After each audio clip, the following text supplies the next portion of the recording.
Hi everyone, welcome to the Buffett and Beyond Research Saturday Market Recap Letter, and this is May 4th, 2024. Remember, if you want to live on the beach like Jimmy Buffett once did, you've got to learn how to invest even better than Warren Buffett does now. And folks, this is the beach of which we speak. And let's hurry up and get this letter finished so that we can get right out there. And, well, the market, finally, the jobs market's beginning to wane, which is taking the pressure off of interest rates. And on Wednesday, Fed Chief Powell pretty much said there would be no interest rate increases. And between these two items, the market found it a lot easier to rally than to decline. Simple as that. And our weekly stock analysis video, well, the old Carrier air conditioning company has changed its spots. It's now a smart HVAC, heating, ventilation, and air conditioning company. And I say smart company, that's one term in there, folks, and the market just loves it. And the ETF video, well, the tech, semiconductor, and the QQQs were all sending us buy signals last week. We're just starting to, and right now that we have gotten those signals. And finally, the transport ETF is finally telling us the market could move much higher because, folks, if the transports don't move the products, that means they're not making the products, and that means people are not buying the products. So the transports have to go up in order for this market to go up. And once the market sees that, that's exactly what it's doing, going up. And timing those hedges, well, that can pay your bills, folks. So let's take a look. All right, here's the S&P 500, and we can see the market first went down and then came back up and hit that 20-day moving average, dropped down, and that kind of scared everybody during the week, the beginning of the week, and then all of a sudden Thursday rallied, Friday just gapped up on those on the jobs report above this 20-day moving average. And folks, that is a nice signal right there.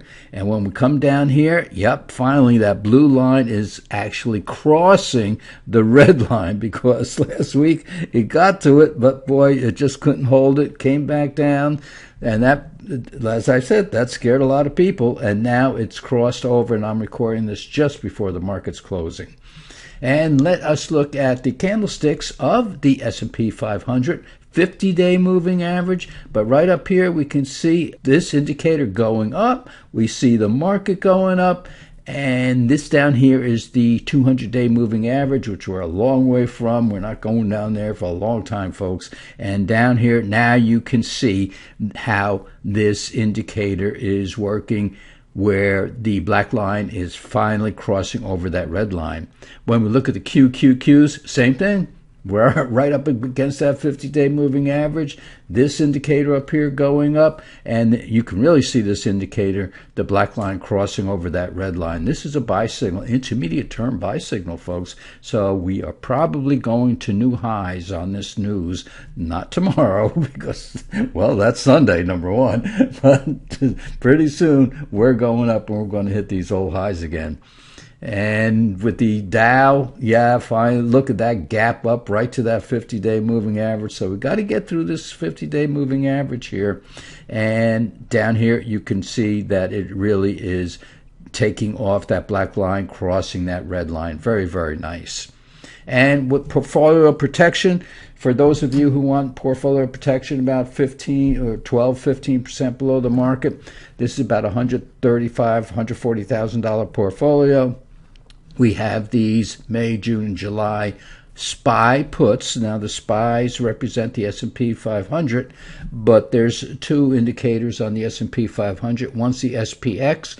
The SPY is 1/10 of the SPX, so it follows the S&P 500. I mean, if you don't have $1 million portfolio, you could use the SPYs with no problem at all. Now, as far as protection goes on those of you who have the money managers that are following us, that are timing your hedges, we have taken the hedges off this past week. On actually Wednesday and Thursday, we took the hedges off of our ETF portfolio. So now we took the money from the hedges and we put it back into the QQQs, and in some cases, Microsoft stock, and we are off to the races. So we have taken our portfolio protection off because we think those buy signals will hold. And of course, if next week something happens, we can always put those hedges back on. It's just the push of a button.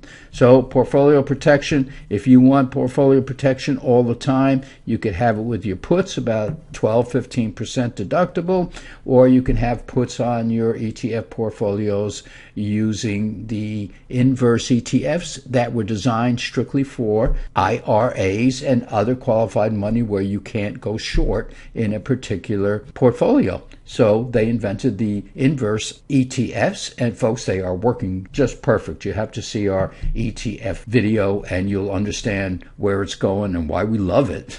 So folks, we have a beautiful sunrise here on the beach.